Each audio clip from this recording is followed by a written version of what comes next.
Coming to you live from the fabulous Mediaplex in downtown Windsor, this is a St. Clair College journalism presentation. Good evening. I'm Shaun Previl, and you're watching Mediaplex News Now.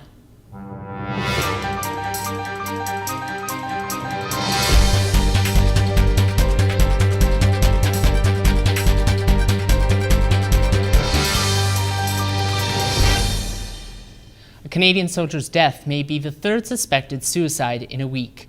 Lieutenant Colonel Stéphane Beauchemin was found dead last week, but the Department of National Defense would not confirm that he took his own life. If Beauchemin's death was a suicide, it would mark the 8th in just 2 months, and advocacy groups continue to call for more trained mental health professionals at the D&D level. It may be cold outside, but people still donned their bathing suits this past weekend. Rick Dawes tells us more about the new facility that's making a splash in Windsor. There's something for the whole family at the city's latest downtown attraction. Adventure Bay Water Park is now open to the public. Under construction since May 2011, the park is part of Windsor's aquatic complex and open for business Saturday. Some features of the park include a surfing machine, multiple water slides, a lazy river, and a splash pad. There's a great splash zone behind me with a dumping bucket. But what about those who live outside of the downtown area? Some better parking would be okay, access to parking. Tricia Stewart lives in East Windsor and drove 20 minutes downtown, parked, and walked to the building, which also took up time. It was about 15-20 minutes to drive in, but it's nice to, it's not across town, it's not across the border, so that's good. She said overall it isn't too bad. It's hard to say. I think for some families it's going to be more of a struggle, especially if there's transportation issues. But for Stewart, the multi-purpose function makes things easier. The Windsor International Aquatic and Training Center is literally across the hall, and all of Stewart's kids swim competitively. She said she'll be spending a lot of time in the complex and downtown. One of the great things I think for Windsor is this is a great attraction for teens as well. And I know a lot of people have been saying, you know, we need something to do in Windsor, and Adventure Bay is what to do in Windsor. The facility will be open year-round, and Windsor residents receive $5 off per person with proof of residency. With the opening of the new multi-million-dollar facility, the smaller outlying community centers may face closing, and the transportation of people of all ages will once again come into question. Rick Dawes, Mediaplex, News Now. Looks like a lot of fun. And the historic Paul Martin building on Willette may not be getting the new tenants Mayor Eddie Francis had hoped for. Public Works Canada has recently said they're selling the building as is and are putting out a public tender call to lease another home for the nearly 400 employees working in the building already. And after last week's more seasonal highs, we're seeing the return of the polar vortex. Weather specialist Stacey Janzer is out on the corner of Victoria and University. Stacey? Thanks, Shaun. Well, I sure do know how to pick a night to do an outdoor assignment. Right now at the Mediaplex, it's minus 13 degrees. And tonight, it's expected to get down to minus 18. So recommend, plug in your cars, throw an extra log on the fire, and break out that flannel. I'll be back a little later in the show with your full forecast. Back to you, Shaun. Thanks, Stacey. And there will be fewer trash bags along the streets of Windsor. I headed out to find out more about the reaction to the upcoming garbage bylaw. Curbside garbage pickup is about to change. Public Works has recommended to Council that residents start using hard-sided plastic bins for garbage collection as a way to decrease the rodent infestation. Continued usage of plastic garbage bags will result in the bags being left at the curb. Emery Albedoni, Environmental Services Manager for the City of Windsor, says the mandate comes from the need to keep wildlife out of the garbage. By having people put their garbage into a hard-sided container, essentially a garbage pail, we're going to be reducing that food source for all of those wild animals. So not just skunks and rats, but crows, raccoons, all those types of animals. In an effort to educate residents about the upcoming change, the City of Windsor has released a video giving information about what type of bins the trucks will pick up. There's two main parts of being compliant on a cart. The bar on the lower end has to be 18 inches from the ground, and the bottom of the lip where it attaches, 33 inches. And while some residents have been voicing their anger online, others have another opinion. It needs to be done. Windsorite Audrey Young says if more people buy the bins, the rodents will go away. It'll clean it up. If everybody can get on board and work as a team, as a city, as a team, then populations of rodents will go down without a doubt. For Mediaplex News Now, I'm Shaun Previl. More on that story. Council voted last night to extend the deadline to buy bins until July 1st. More information can be found on citywindsor.ca or by calling 311. Looking to try a new restaurant or menu item but can't afford to spend too much?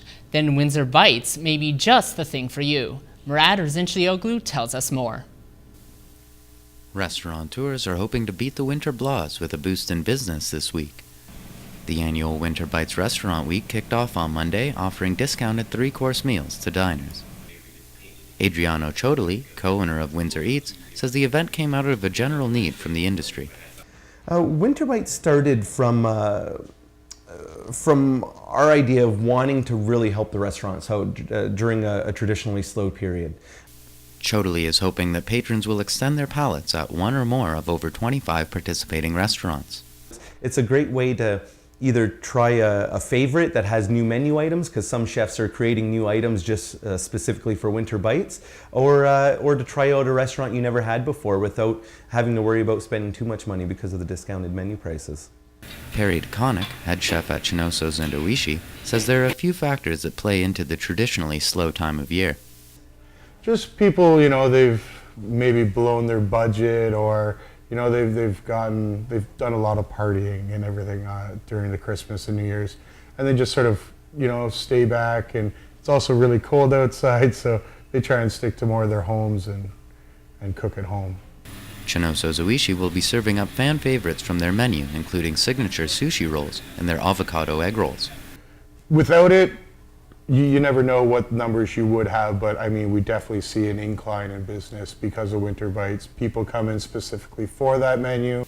Next door at South Detroit restaurant, head chef Jim Renault sees the event as an opportunity to introduce new customers to the restaurant that opened just 5 months ago. I think it's a great way to promote, our specific menu that we're doing for Winter Bites. There's a few items featuring stuff coming up on the new menu, so it's a good way for businesses to try different things, get customers that normally come in, maybe get them to try something a little different. It's just another way of advertising your restaurant. Reno Bordelin, chef and owner at Reno's Kitchen on Elliott Street, is expecting a busy week. So it gets people out. I mean, we're already taking reservations for next week on some of the slower nights, so we're already seeing the bump that people are interested in coming out in January. Bordelin, who has been involved with the event since its inception, says that Winter Bites is a premier opportunity that restaurant owners should take seriously. If you're just looking to skate by and putting average things on the menu, then you're losing an opportunity to wow potential new customers. So we kind of go all out, and I mean, the $25 and $35 menus are amazing deals. So we make it a big point to sort of make sure that the new people coming out come back for sure. Windsor Eats is encouraging diners to share their experience on various social media platforms using the Winter Bites hashtag. It's all about having a local experience and supporting a local business. So by even sharing your experience, you're kind of helping them out as well. Winter Bites runs through to January 19th. For a full listing of participating restaurants, visit windsoreats.com. For Mediaplex News Now at Reno's Kitchen, I'm Murad Zinchlioglu. Sounds like a delicious time to be had. Are you an aspiring author or looking to publish your work? St. Clair College is offering a new digital publishing program at the Mediaplex for future authors to get started in the writing business. The program runs from January 15th through April 23rd on Wednesdays from 6 to 9 p.m. for anyone that might be interested. And getting around Windsor doesn't necessarily have to be by car or bus. Murad Zinchlioglu tells us all about City Cyclery's new location. A new Walkerville bike shop is creating a buzz in the city. The City Cyclery opened its new location at the beginning of the month. The shop has already drawn over 1,000 people through the door. Ron Drulert is owner and manager of the shop, which started out at a smaller location on Wyandotte. We just saw the need and opportunity, in the core of the city because there was no bike shop in the middle of the city. You'll find a range of bike lines at the shop you wouldn't see many place else, including State Bicycle Company as well as Detroit Bike Company. We sell comfort bikes, and vintage. So our kind of niche is we're selling bikes that are comfortable, made for riding in a city, and I'll say it, cool. City Cyclery co-owner Stephen Hargrave says the shop will offer more than just your standard sales and service. By spring we'll have a cafe, like espressos and lattes and Walkerville beer on tap, locally roasted coffee. So we'll have like a culture hotspot, like a hub, whether you're out on a bike ride or you're just walking by, or whether you don't even ride a bike. If you just want to come grab a coffee and a sandwich or a pint of beer on the patio. Walkerville resident Nathan Jelinas says the shop is a welcome addition to the neighborhood. It just enforces the fact that Walkerville is an area that is really helping out the city. Yeah, places like this make it easier for people that don't have a lot of money. I work with a guy who just bought a $500 bike or whatever from here, and it's gorgeous, rides nice. To see the new shop for yourself, visit the City Cyclery at 553 Lincoln Road. For Mediaplex News Now, I'm Marauders Inchley-Oglou. For those of you who made a resolution to eat healthier this year, then Shaun Garrity's Health Minute is full of helpful tips to keep you on the right track. If you believe eating well is a task far from possible, then glue your eyes and ears to the screen for the next 60 seconds and I will show you how. First, it's all about being prepared. Plan your meals and make a shopping list just so you know you have all the ingredients in your kitchen. Second, eating healthy does not have to just cost more. Buy vegetables and fresh fruit when they are in season and freeze the extras for later. If fresh produce is not your cup of tea, you can always just buy canned. Set the cookies aside and any other salty snack. Not only do they have no nutritional value, but they are also expensive. Third, eat at least one green vegetable and one orange vegetable each day. Look for places that offer whole grains, choose water over milk, and 100% juices over any sugared beverages. And last but not least, which I think is the most important, is avoid gravy, deep fried, or battered food. Those are all the steps you should take for a healthy lifestyle. So there you go. Go out there and get healthy. I'm Shaun Garrity, and this has been your Health Minute.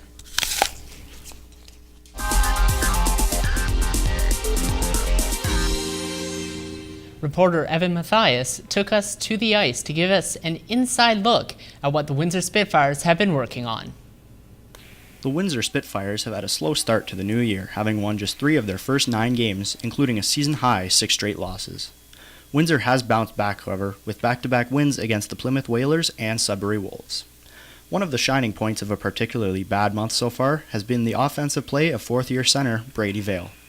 Vale has 16 points in the new year and now leads the team with 60 total. Vale says that his offense is coming from being responsible defensively. I'm just trying to take care of my own end first. That's what I've, played my game the last couple of years. But, the puck's been, finding the back of the net for me, which is nice. And, my wingers have also, been creating some good offense and some good opportunities for me. After a rough stretch, Spitfires goaltending has found their form again, allowing just 3 goals to Plymouth and Sudbury combined. Spitfires assistant coach Jared Smith says they need to get back to working hard for an entire game. For the course of this losing streak, I think a lot of things have obviously gone wrong, and I think the main thing is to get our compete level back to where it should be here. Despite the start to the second half of the season, Windsor still sits in a playoff spot, holding the 5th overall spot in the Western Conference. Reporting for Mediaplex News Now, I'm Evan Mathias. Luke Wilson from LaSalle is heading to the Super Bowl. His former coach, Glenn Mills, says Luke is still a hometown boy. I'm so happy for Luke and his family. He's worked so hard to get where he's at. That's just the kind of guy Luke is. He always gives back, and he always remembers where he comes from. I talked to him actually after the game. I congratulated him, and I said, hey, good for you. It was great to watch, and he's really excited. And he said, Coach, he's overwhelmed. When you think casino, you don't usually think basketball. Shanika Williams tells us all about how Windsor Express are changing things up.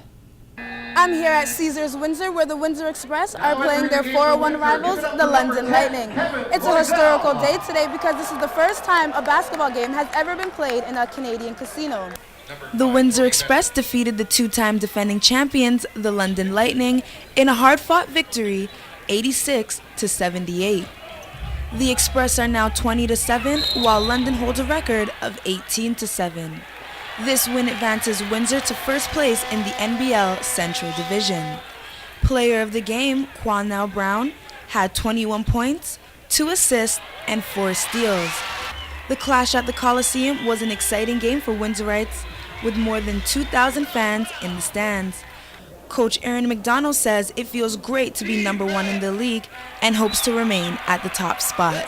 Well, we have proven to Windsor that we are here and we are number 1, and it's a great feeling. And we're here to compete. We're here to bring the city of Windsor a championship. From Mediaplex News Now, I'm Shanika Williams.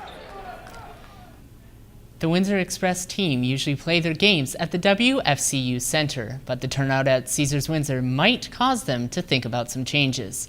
Brett Hedges explains.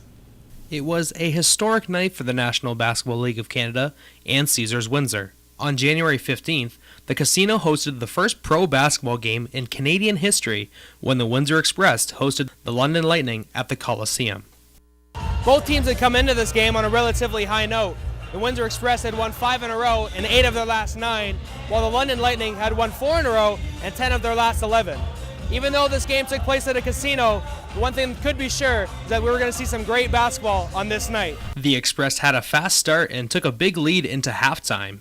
The Lightning stormed back in the second half but couldn't complete the comeback as the Express held on to win 86-78 and took over first place in the NBLC. After the game, Express guard Darren Duncan only had one word to describe playing in front of 2,800 fans. Awesome. One word, awesome. I mean, the fans support the crowd. They were awesome. They were into it. We really fed off that crowd. League Commissioner Paul Riley spoke highly of the event afterwards. I thought it was spectacular. You know, they called it the Clash of the Coliseum, and it was a spectacle. I think it showed tonight what happens when you put a pro game downtown in Windsor. Riley even went as far as to compliment Windsor's management and spoke of the franchise's future. The work they're doing here, the ownership group, and the efforts they're making, we're confident it'll pay off, and the Express are going to be around for a long time. Reporting for Mediaplex News Now, I'm Brett Hedges. Now back for our extended forecast. Stacey, are we going to see an end to these freezing temperatures anytime soon? Well, Shaun, I think we know it's really cold outside, but did you know that in the winter of 1932, Niagara Falls on the U.S. side froze completely? Now let's take a look at what the next 3 days holds in store for us. On Wednesday, we can expect snow flurries with a high of minus 11 degrees and a low of minus 19. Thursday, there will be more snow flurries with a high of minus 10 and a low of minus 17. And Friday, we will see some variable cloudiness with a high of minus 10 and a low of minus 17. So it's good news for everyone with an outdoor ice rink, but for me, Shaun better make some room up there. I'm coming up as soon as possible. Back to you, Shaun. Thanks, Stacey. Keep warm out there. We all have dreams of achieving big things, and Kevin McShann is no exception. Cal Simpkins tells us about this inspiring man. A record-setting individual performance by Kelvin Johnson leaves the Lions with a mark of 5. This is the voice of an aspiring journalist and sports talk radio host. So humbled and honored for you to join us today. So what's the big deal about an aspiring radio personality? What's the big deal about a 24-year-old graduate of a journalism program? This is Kevin McShann. He is the big deal. I was born with what's called spastic quadriplegic cerebral palsy, which means that I was not given enough oxygen at birth in order to walk normally. I look at my disability as a challenge to overcome, and part of just sort of my agenda. That agenda? Journalism. And every day, Kevin strives to become the best journalist he can. You know, journalism is something that I've always wanted to do. I tell people that journalism is sort of like my lifeblood, sort of like oxygen to me. Kevin isn't just thinking of becoming a journalist, he is a journalist. As you can tell from his various YouTube videos and his assignment reports for local cable stations, journalism is his life. His drive and professionalism stems from his outlook on life, which is a little different than most. I'm able to look at life and this profession through a different set of lenses than everyone else. You go through a million different life experiences that prepare you for your profession and what you want to do for the rest of your life. Journalism is a profession that demands mobility. Being in a wheelchair, how does Kevin deal with this obstacle? Well, you learn how to keep a schedule, that's for sure. There we go.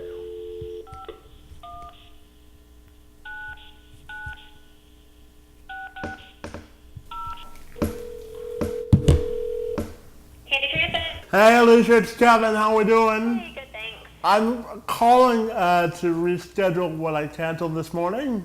Okay. What day is it for? I have to be there on Monday, which is the 28th, from 2:30 until 4. Can we squeeze me in for Monday? I can try, Kevin, but to be honest with you, I have absolutely a whole page of waiting lists already that people called today for it. Okay. Leave it with me, and you're done at 4. Leave it with me for an hour. Let me work on it, okay? Okay, I'll call you back in an hour. Okay.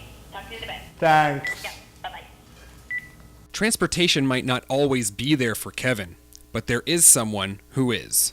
I'm Gail Perriman, Kevin McShann's grandmother. Gail accompanies Kevin to any project he is undertaking. She's more than just his company. She's an extra pair of hands when he needs them. Wherever we go, I sit with him. I accompany him on the bus. If he needs help, he'll call me and say, Granny, nobody be home. Can you come out to help me? And sometimes I just go there and sit and just wait till he finishes. It was at an early age when Gail figured out that Kevin was made for the spotlight. He had to be at least 1 or 2. He had the best personality. He couldn't talk too much, but he did some talking. He was downstairs one time and there was a game on. He was calling the games, hollering at the players for not doing like he thought they should do. And every game, all right, everybody, 3rd and 4, whatever he does. That's when I knew. I said, he's going to be something.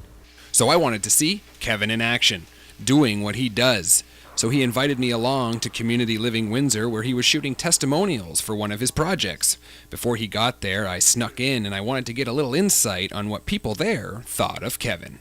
Getting to know Kevin, you don't really notice any sort of disability at all. I think Kevin is a young man that has his mindset of doing exactly what he wants to do, and he does it, and he does it beautifully. He is bang on and has awesome journalistic kind of skills, and he's a pleasure to know. So what does the future hold for Kevin? I kind of have a hodgepodge of journalistic goals, but I would, if I had to narrow it down to 2, it would probably either to be a sports reporter or hosting my own sports radio talk show. So as Gail sees her grandson off from another assignment, no matter what happens in the future for Kevin, she knows he'll be inspiring somebody somewhere. Inspirational, to be sure, Kyle Simpkins. In this edition of Music Minute, Sandy No tells us what topics are trending in the industry. Today on Music Minute, I'm going to give you a brief overview of the top trending news in the music industry. To start us off, big news in the upcoming touring extravaganzas for 2014. Coachella released their full lineup on January 9th, and let me tell you, this lineup is loaded. Main performances include Outkast, Muse, and Arcade Fire. Along with huge names like Ellie Goulding, The Replacements, Skrillex, Lorde, Calvin Harris, Lana Del Rey, and more. I wish I could tell you more info on where to get tickets, but unfortunately all tickets have already been sold out for the 6-day music festival happening in April this year. Last week, pop superstar Katy Perry released her North America dates during her highly anticipated Prismatic tour, visiting 46 cities in 4 months. She will be making a stop across the river to the Palace of Auburn Hills, so don't forget to get your tickets. Ticket sales to the public have yet been announced, so stay tuned on her Twitter to find out more. American Idol kicked off their 13th season with a new judge at the table. Harry Connick Jr. takes over for Randy Jackson. I'm Sandy No, and this has been your Music Minute. third-year Media Converge students recently had the chance to showcase their documentaries to an audience. Joe Elliott took to the red carpet to bring us an insider look at DocFest. St. Clair College hosted a DocFest January 16th featuring documentaries filmed by students in the Media Convergence program. I was on the red carpet to talk to the students about their docs. Let's take a look. Now tell us a little bit about your documentary tonight. Well, I did a documentary, it's called Bad Reputation. It's about skateboarding and more or less the no-coach mentality and like the freeness behind the sport. My documentary is on an inspiring young man named Kevin McShann. He's around here somewhere. He was born with cerebral palsy, and he, despite his disability, he breaks into the journalism world, and he is really good at what he does, and that's pretty much what the story was about. And I'm excited to show it to a bunch of people tonight. My documentary is about Drouillard Road and their attempt to rebrand themselves. So it's a mural project in the alleyways meant to curb crime and basically make it more of a family-friendly neighborhood than one known for crime. It's about the yoga house. So it's a donation-based studio at the marketplace, and the rest you will see when you go inside. Called the Justin Bieber of the Mediaplex. How do you feel about that? Well, there's a couple things that come to mind when people mention that is A, I'm gorgeous, I understand that. B, I have a singing voice that melts the hearts of any girl who hears it. And C, I'm just all around lovable. All right, we're here with Haley Trelouts. Haley, what's your documentary about tonight? Mine is about suburban zoos, people who keep exotic animals in their households. Okay. What kind of animals do you keep in your household? Well, I've got a couple of horses, but they're not exactly inside my household. I don't have a big enough couch for that. I have a dachshund and a bunch of goldfish. All right, now if you could be any animal, what kind of animal would you be? A bear. Who's the biggest diva of the Mediaplex? Stacey Janzer. Stacey Janzer. Oh wow, and you only exclusively hang out with divas? Of course, and Kyle as well. Simpkins. The biggest diva of the Mediaplex. Oh. Can I say myself? You. Me? Yes. Well, why is that? I've heard nothing but complaints about the temperature in the building. I've heard nothing but complaints about the software we use. I've heard nothing but complaints about the length of the mic cords or the condition of the equipment. This guy complains about everything. How would you rate yourself as a director? Spielberg wishes he could be as good as me. Oh, who are you wearing this evening? Moores, clothing for men. Moores for men, ladies and gentlemen. Ripped jeans that I forgot to bring dress pants for. Yeah. And my friend's hand-me-down boots. Target. Target, ooh. Jewelry by Lubna. Exotic. Who am I wearing tonight? I'm actually wearing H&M. I'm wearing Express. I'm wearing Guess as well. More or less the watch and the cologne I'm wearing. Yeah, that's about it. So you're very versatile with your fashion then. I love it. Stay tuned to Kojiko in the coming weeks to view our third year's documentaries. Thanks for tuning in for our first live broadcast of the year. I'm Shaun Previl, and this has been Mediaplex News Now.